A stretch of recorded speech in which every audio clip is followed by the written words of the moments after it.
Welcome to the Cryptocurrency Literacy Program. Thanks for joining us for this presentation. We'll be going here for 15 to 30 minutes, giving a full breakdown on what cryptocurrency is. Hi everybody, my name is Charles Moy, and I'm going to be teaching you cryptocurrency, the new digital internet money, and it really is the future. Here's a little picture of me so you know who's talking to you. And let's just get right into it. To first understand cryptocurrency, you have to understand money and what the function of currency is. And currency is a medium of exchange. So if I've got like this laptop here and I want to buy it, I exchange dollars, maybe $800 gets you a new laptop. It's very simple. You trade dollars for items. Currency is also a store of value. So if you're like a tuna fisherman, you go out and you fish all these tuna, you can't just hold the tuna, they'll go rotten and it'll stink. But if you trade your tuna for dollar bills, then you'll have the dollars and it's a good store of value. Well, the best store of value in history has probably been gold. It's been around for thousands of years and it's a great store of value, but gold is a really poor medium of exchange. You want to go buy a computer, well, what are you going to do? Like shave off a little bit of gold and no, it doesn't work like that. So, hopefully that helps you understand the functions of currency. Another function of currency is a unit of account. So if I say this laptop I'm doing this presentation on is, the laptop I'm doing this presentation on is $800. Well, pretty much everybody listening to the presentation understands, relatively what $800 means to them. Currency is also fungible. So if I was to give you $100, you could divide it and give me 10 10s or 2 50s or 25s. That's one of the functions of money. And money is changing now. It's evolving. And what I put over here was this little slideshow where it's these guys riding these horses, horse and buggy versus the automobile, and they're saying, I really can't wait until this fad is over. Oh, don't worry, this bubble will pop soon. Well, I can tell you what, people have been saying that for Bitcoin since 2009, and the price keeps going up. And by the end of this presentation, you'll be fully literate on why. Here's one of my favorite quotes done by this guy, Victor Hugo. And he's saying that there's nothing more powerful than an idea whose time has come. And really what he's saying here is that once something is seen, it cannot be unseen. Like Pandora's box is open and the new way of doing money, the new way of doing currency is here. And just like when you're out there on the streets or you look into the parking lot, you don't see a lot of cars with carburetors. You see fuel injection because a new technology came, it disrupted the old technology, and that's the way it is. And that's what's happening here with cryptocurrency. So yeah, cryptocurrency is a better way to do money. But you might ask yourself, well, why didn't this exist before? I mean, we've had computers for a long time. Well, it's because there was a problem, and the problem was double spending. So if I was to send you something like some Bitcoin, what's to stop me from counterfeiting that and using this same thing? Like we all have cut and paste on our computer. I could just cut and paste, send you some digital currency, cut and paste, send you some digital currency, cut and paste, send the next guy some digital currency. Well, that was the problem, and that problem of double spending wasn't solved until the Bitcoin white paper came out. And it announced this new technology called blockchain. And what the blockchain did is disrupt the way that file sharing happened because it created a ledger that everybody could see. The blockchain is a distributed ledger. So when I do a transaction and I send somebody some Bitcoin, or I send them a vote, or I send them a title to a car, a deed to a house, everybody else in the world can see that I no longer have that item and the other person does. That happens through verifications, which we'll cover here when we talk about mining. Well, that distributed ledger eliminated the problem of double spending, and that is what birthed this 200 plus billion dollar industry we know as cryptocurrency. And the way that it works is it's built on a trustless system and everybody can see the transactions. And like I said before, it makes digital counterfeiting totally impossible. And all this launched January 1st, 2009. And many people are saying that when that happened, when the blockchain came out, that it is a more significant invention than the internet. So, why are people saying that? Why are people saying that cryptocurrency is the biggest advancement in money?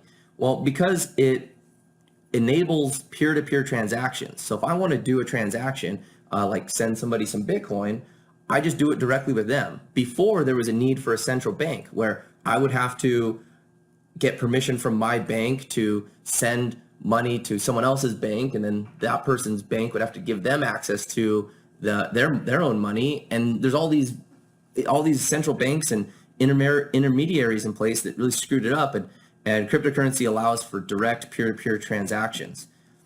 And it also has no single point of failure, where if a bank says you don't get to access your money, you don't get to touch it. And that really screws people up if they can't, you're messing with my money, you're messing with my emotions. So blockchain is also a trustless system, and it's because of this distributed ledger. Coming on the heels of the financial crisis in 2008, where a lot of people got hurt and these banks had to get bailed out, there was not a lot of trust in banking, and it opened up a little window in time when a new currency could come out. And because of the complete transparency that is part of blockchain, this whole industry was birthed. So I mentioned earlier a white paper, and people go, well, who invented Bitcoin? Who invented this blockchain? Well, it's this mysterious guy named Satoshi Nakamoto. And Satoshi has 1 million Bitcoin in his personal account, and he's never moved a single one. We know this because it's on the blockchain. We see all the transactions. Well, we don't really know who this guy is. We actually don't know if it's a guy or a woman or maybe a group of people or alien with advanced technology, or maybe it's a time traveler from the future that came back in time to release this new technology. All we know is that in November 2008 he released this white paper. Some people on the internet decided to adopt it, and it started going, and nobody has seen or heard from this Satoshi Nakamoto since the spring of 2011, and he's yet to remove a Bitcoin from his account.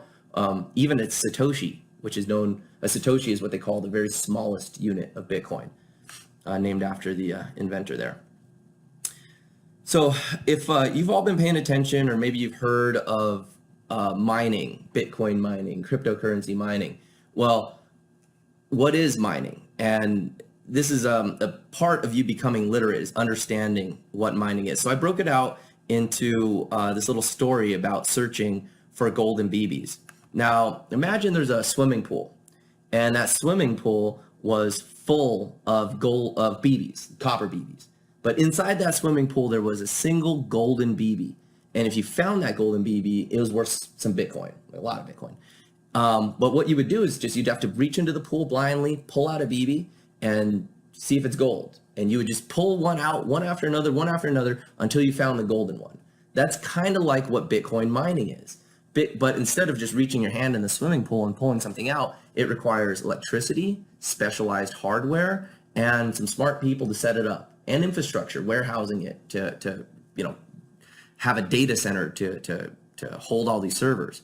Well, in the beginning of Bitcoin, it was not like searching through a swimming pool. It was like searching through a cup. And the machines, you could do it back then on like your laptop or your desktop, and it was just like searching through a little cup. You search through the cup, and every 10 minutes you'd find a golden BB. Well, as more people joined the hunt for these golden BBs, it wasn't like searching through a cup, it was like searching through a bucket, because the more hardware and the more hashing power is devoted to searching for these golden BBs, the bigger the search is. But one thing remains constant. Approximately every 10 minutes, one of these golden BBs is discovered. So the more people that started searching, it became like searching through a bathtub, and then eventually searching through like a swimming pool. And then there was a huge advancement in searching for these winning blocks, these golden BBs of Bitcoin. It went from doing it on your personal computer or laptop to doing them on specialized hardware with graphic cards. And then another big advancement came when it went from using specialized graphics cards to application-specific hardware, these ASICs chips that are only used for mining Bitcoin. They are super high-powered technology that is totally optimized for mining Bitcoin. And Bitcoin became more and more popular, and more people saw the value of creating Bitcoin. And literally tens of billions of dollars have been dumped into mining hardware and electricity. And it's not like searching through a lake to find a golden BB. It's like searching through like an ocean. And that is what makes Bitcoin so valuable, is because to create a Bitcoin, you have to run this algorithm, you have to invest the electricity, you have to invest the hardware, you have to invest the time, you have to prove the work, and then a Bitcoin is created. So here's a graph of just October 2016 to November 2017, and month in and month out, more hardware, more electricity, more smart people, more infrastructure is invested into mining Bitcoin. And it remains that about every 10 minutes, a new block of Bitcoin is created. The difficulty keeps increasing, and more is invested to find this Bitcoin, but Bitcoin is released at a pretty steady pace. And that's what this next graph is all about here. So in the first 4 years of Bitcoin, when you found a block of Bitcoin, like down here, when you found a block of Bitcoin, it was worth 50 Bitcoins. So let's say you're pulling a BB out of a cup. Every single time it's worth 50 Bitcoins. Well, after 4 years, something called Bitcoin halving takes place. And that's where, in this section, every time you discovered a Bitcoin, it was worth 25 Bitcoins. And today, we're here. So every time a golden BB is discovered or one of these Bitcoin blocks is discovered, it's only worth 12.5 Bitcoins. So it's becoming increasingly more difficult to find Bitcoin because so many tens of billions of dollars have been invested into mining, and the difficulty is much harder. But it's becoming less valuable as far as the number of Bitcoins found when you do find one. So that's why the price is just skyrocketing up in value, because real money, real time, and real assets are being invested into mining Bitcoin. Well, get this. To date, over 79% of all the Bitcoin that will ever be discovered has been discovered. That's 16.6 million of the 21 million of Bitcoin that will ever be available. So there never will be more than 21 million Bitcoin available. So 79% of it has already been mined. So really what's going on here, guys, is an unstoppable global network, a worldwide independent power and electricity infrastructure. We're talking about really smart people all around the world, security, privately owned property, and millions of nodes all over the world. And they're all searching for these 21 million Bitcoin. And, like we said, the last Bitcoin will be discovered around the year 2140. I got a little typo over here. It says 2040. Nope, it's going to be 2140 when the last Bitcoin is actually discovered. So to understand, why people mine, why people invest all their time and energy and money into mining, is because number one, they're looking for these blocks, and when they win a block, they get Bitcoin. And secondarily, miners earn Bitcoin profits when they verify transactions. So when I send you a transaction, some miners are out there in the world and they're verifying that transaction, and they earn a little transaction fee. And those transaction fees are added to the winning block. So the next person that finds a block, discovers one of those golden BBs, they win not only that block of Bitcoin, but all the transaction fees. And today it's about 30% of what they earn when they discover a block. About 30% is in transaction fees. And so as the blocks get smaller, the transaction fees get more because Bitcoin is becoming more and more popular. All right, I'm ready to blow some minds here, guys. Let's talk about inflationary currency versus deflationary currency. I'm going to count to 5. 1, 2, 3, 4, 5.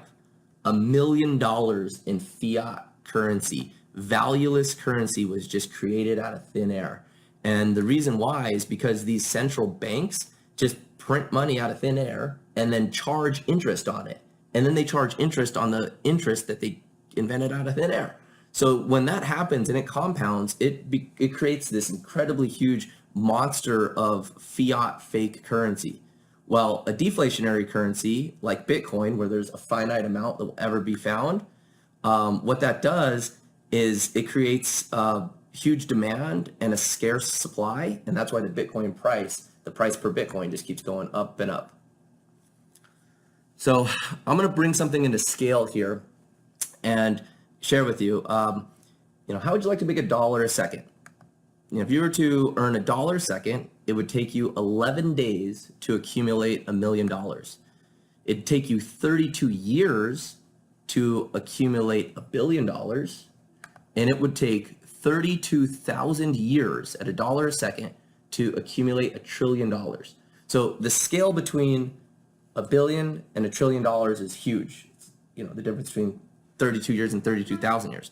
Well, all right, I share that with you to share you this. In the first part of this year, January 1st, Bitcoin and cryptocurrency market cap was 17 billion.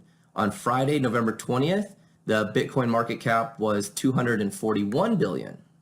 That's a time span of 223 days, and that's an increase of 223,781,000,000. So every single day, on average, more than $692 million has come into Bitcoin. Okay, that's way more than $500 million every single day of 2017. And you're wondering how people are getting so stinking rich with Bitcoin. And the people that know this and the people that participate are going to be part of the biggest redistribution of wealth that we'll experience in our lifetime. And here's another quote I like here. You can be part of it or you can watch it happen, by Elon Musk. And why is this happening? Why is all this money come flooding in here? Well, some of the biggest hedge funds in the world, some of the biggest financial institutions are putting money into Bitcoin at a rapid pace. The market capitalization of Bitcoin, in this slide, I put 100 billion. It's probably well over 120 billion right now, which makes Bitcoin bigger than Goldman Sachs and bigger than Morgan Stanley. Goldman Sachs market cap's only like 93 billion, and they've been around for probably 100 years. So Bitcoin is blowing past these financial institutions like they're standing still. It's a fun time to be part of this redistribution of wealth. All right, guys, I'm going to play a video here.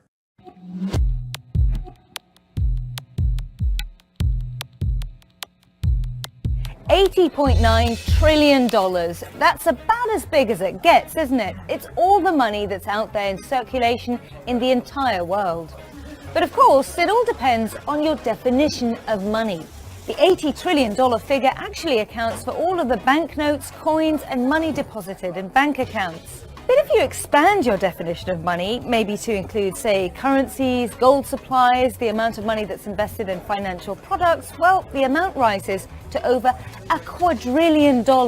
And by the way, guys, that's 1 million billions. So the big question is, where does all this money actually come from?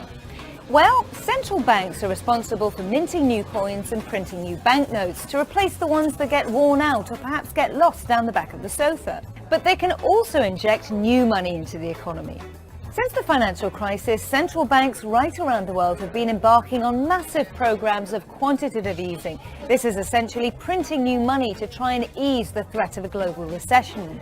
But as the Bank of England points out, these days, most money isn't actually made by central banks at all. Instead, cash is created by commercial banks, and it never actually gets printed. So here's how it works. Whenever a bank gives you a loan, say to buy a car, it doesn't actually hand over a pile of cash for that purchase. Instead, it transfers the money electronically into your bank account. The lender only really needs to have a small amount of money on its books to back up that loan, so effectively, it's creating new money in the system. About 97% of all money in developed economies is created just like that.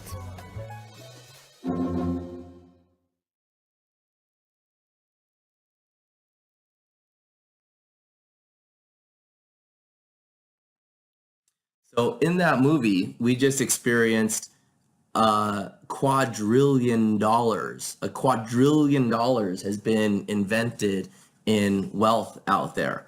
Well, let's just run some numbers here because money, it's really just math.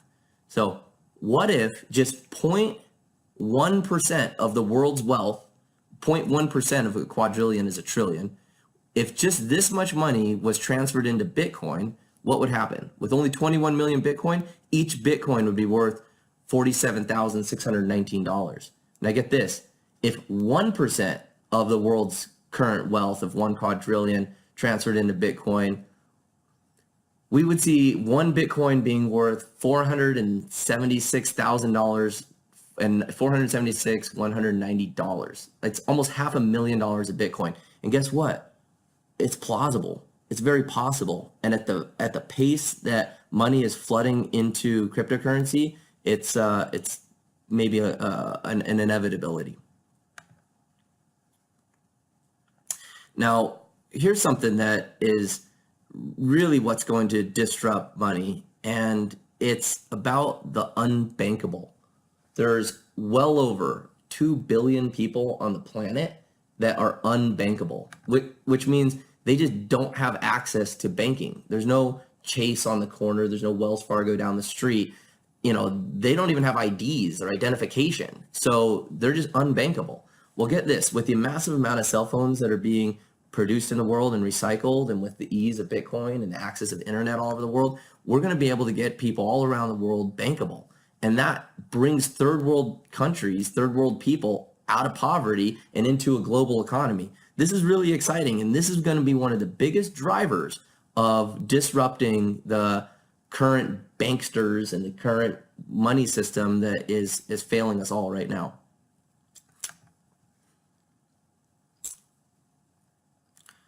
So we're in the middle of something called a quantum shift, and I'm just going to run through some examples here of a quantum shift.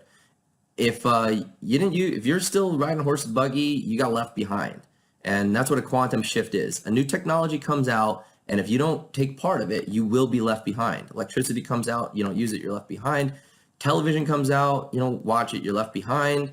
Personal computers come out, you don't learn them, you're left behind. Cell phones come out, same thing. The internet comes out, you're not using the internet, you're left behind. Smartphones come out, you don't use them, you're left behind. Cryptocurrency is now here. If you don't use it and make it part of your life, you will be left behind because this quantum shift is inevitable. Remember the quote, there's nothing more powerful than an idea whose time has come. Well, it's coming, and it's called the quantum shift of cryptocurrency. So now that you know this stuff, I want to challenge you to live life on the left side of the decimal. And I'm going to show you guys what you can do to also create $100 a day in passive income with Bitcoin. Now, what I mean by living life on the left side of the decimal point, with only 21 million Bitcoin ever to be invented or created, and well over 7 billion people on the planet, the likelihood of all these people on the planet owning a full Bitcoin is not possible. And Bitcoin's going to be as popular to where everyone on the planet knows its name, just like Michael Jackson. And, what's going on is most people will not have a full Bitcoin, yet they'll purchase cars, houses, apartment buildings, full college tuitions with less than 1 Bitcoin. So I'd like for you to take advantage of this unique window in time. This unique window in time where Bitcoin is still under $10,000. And I challenge you to live life on the left side of the decimal point, own a full Bitcoin, and create a residual income stream of Bitcoin to where you can be passively earning Bitcoin while you sleep. We've broken it down to a few easy steps. The first thing that you need to do is get a cryptocurrency wallet. They're free. The person that introduced you to this video can direct you to where you can get a crypto wallet. The next thing is buy some Bitcoin. There's exchanges and there's different ways where you can use your debit card, credit card, or bank account to acquire some Bitcoin. And then get in touch with the person that introduced you to this once you've got some Bitcoin, and we'll show you how to multiply it using some of our companies and strategies to grow this. So I know you're all busy. I want to thank you for watching. I want to Thank you for investing in yourself and taking the time to become cryptocurrency literate. Hopefully you found this presentation valuable, and know that by simply sharing this presentation with people that you know, you can start living life on the left side of the decimal point, accumulating Bitcoin, and creating your own financial freedom. Thank you so much for watching.